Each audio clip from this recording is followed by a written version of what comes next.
Hello again, welcome back to my second episode in this little series thing while I'm doing on the perfection of life's patterns. Today I'm going to talk a bit about habits, which I've talked about before on this podcast, but I'm going to use this sort of episode to elucidate some more concepts, because of course habits are a very important thing that we should all be thinking about, and are very much deeply intertwined with this question of the perfection of patterns, of life's patterns, because of course habits are a form of pattern within our being, which is deep and embedded within us, and it's something that accumulates over time. And so when we think about this sort of question of how do I perfect life's patterns, you are by that very nature thinking about how do I cultivate positive habits, and how do I prevent negative habits, prevent negative patterns emerging within my being. So if I were to sort of define what a habit is, it is something that accumulates over many different decisions that we make over time. You don't form a habit immediately with just one decision to eat healthily or exercise. Rather it's something that you have to really embed within your nervous system over many weeks, months, and years. And so one really needs to be patient on this journey of developing better habits. You have to accept that you cannot transform yourself overnight, really. Rather, you need to really work on it patiently and with perseverance, day in, day out, really. And likewise, when we think about the eradication of negative habits, that in and of itself, like the production of good habits, it doesn't happen overnight. You need to really allow your nervous system time to, release the tension, the embedded desire systems associated with a particular negative habit, which, to use an example, addiction, for example, which many people have all sorts of different addictions to all sorts of different things. And really addiction is it's where some kind of negative pattern sort of takes over your motivational reward machinery, and your natural sort of dopaminergic system in your brain becomes sharply fixated on a particular object of addiction. And it's something that often provides very short-term pulses of pleasure, but not really lasting fulfillment. Whether it's, to use an example, fast food, which is an addiction object for many people. This is something that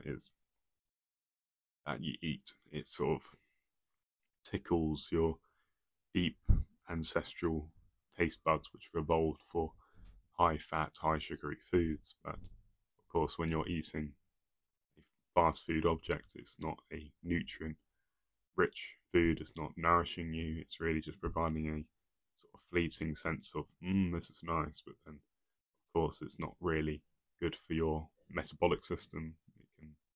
It's like pretty toxic for your body. But because it's immediately pleasurable in the moment, you continue to eat it, and you continue to tune your reward system towards seeking that particular thing, even though on a deeper level that it's bad for you. You can't really help it because your sort of deeper intuitive drives are really just driving you to pursue that sort of thing. And so this raises the question: how do we cultivate the willpower to sort of override those sorts of deep impulses to engage in an addiction object?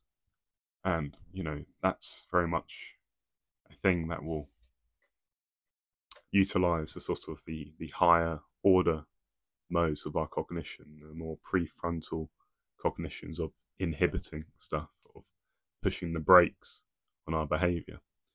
We kind of we have these different parts to our sort of behavior and our movement where we have go and then we have inhibition, go and no go, as they're kind of called. So we have activation and inhibition. So really and it's the activation energy which gets you going out and seeking. That's the thing that is firing when you feel a sort of an urge to, you know, engage in a sort of an addiction object, to eat a fast food, sugary thing. You know, it's making you want to seek out that sort of thing. And you're going there, you're grabbing the chocolate bar and you're about to eat it. The thing that will make you stop that, will make you inhibit that sort of that pattern, will be the more inhibitory parts of your brain, pretty much. The more prefrontal regions, which will start to summon you questions of, do I really want to eat this? Or you'll start maybe thinking about how you may feel a few hours from now when you have a little bit, you feel just low energy, lethargic in your stomach and whatnot. And it'll be those inhibition circuits, those inhibition patterns, which, you know, you really need to cultivate and enhance and strengthen if you want to generate that sort of willpower to, you know, do the harder thing when there's an easier, more comfortable alternative. And likewise, you know, it's those sort of those higher order circuits of willpower and whatnot, which will make you go out and do stuff which you find immediately difficult, you know, which arouse a certain friction within your being, say, work project you've been procrastinating, or going out to exercise, or any sort of cultivation of a new habit, which is positive, you know. It is those sort of, those higher order, most of our thoughts, which are sort of leading that endeavor and leading this sort of, this transcendence of our lower patterns of being, you know, the appetites, as they're sometimes called. But really, there's sort of this question of sort of cultivation, the cultivation of positive habits and positive patterns of being requires a kind of transcendence of our appetitive nature, our sort of lower animal natures, which will, you know, often lead us awry, really, and into all sorts of, you know, pickles and troubles when we are totally enslaved to them, when we're totally enslaved to our sort of animal nature. So, yeah, the cultivation of habit isn't just about habits, you know, it's about the cultivation of your character. It's about the cultivation of the higher parts of your psyche, the parts that sort of go beyond just your raw desires, you know. And there's no freedom in being a total slave to your sort of lower pleasures, to your, you know, appetites and those sort of deeper lustful desires and whatnot. You know, you're just constantly in these sort of cycles, these loops of pursuing pleasure. And you know, when you're pursuing pleasure, the goalposts are always shifting because you always need more and more and more, and nothing will really be, you know, totally satisfying. But, you know, the dictates of our sort of higher selves, a part of us that, you know, transcends our sort of lower animal natures. They're not necessarily motivated by the pursuit of sort of lower pleasure. They're more considering of, you know, the deeper appetites of the soul, you may say, or the deeper demands of the human, you know, which isn't just about gratifying pleasure, but it's more about gratifying the needs of, you know, meaning, the needs of health, and the needs of the good, you know.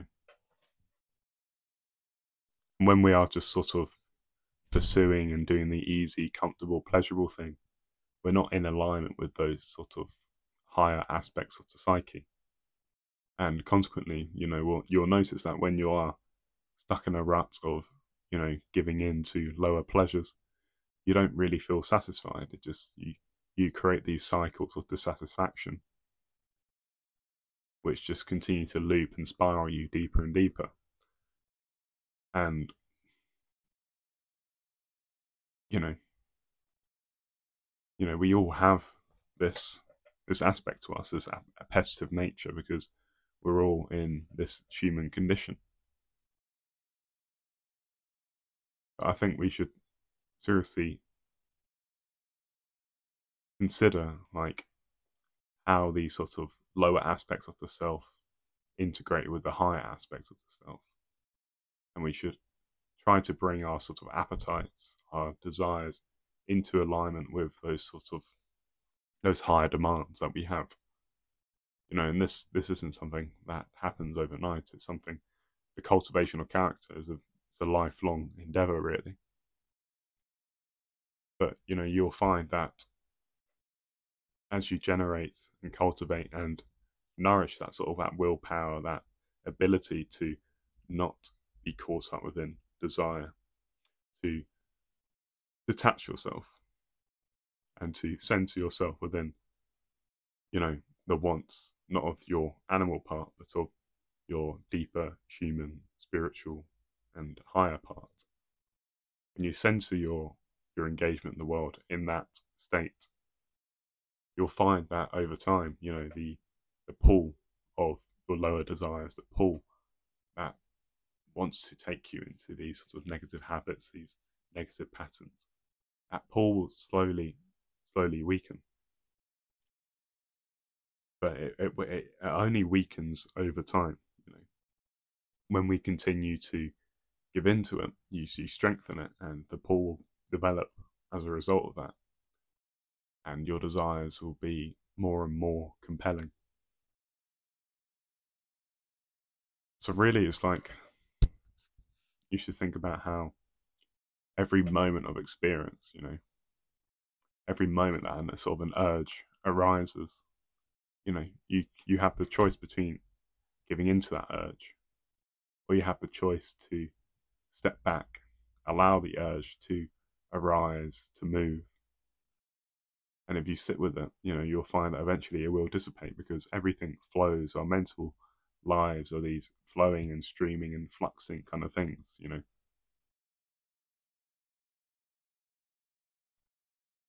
And we all have this power of detachment, this power of inhibition, and this power to listen to an urge, but to not give into it, Of course, sometimes we will give into it, and this is okay, but one should be conscious of that, They should just be aware of it, It is really the greater awareness of it that we are tapping into that that higher part of ourselves. And it's only really through awareness that we can generate that that conscious agency of being able to understand our patterns and being able to understand, our habits of mind, the patterns, the urges, the dispositions that arise, When we give into pleasures and lower pleasures, we often do it unconsciously, It's like we're doing something and we're almost automating it. And there's no real freedom in unconsciousness.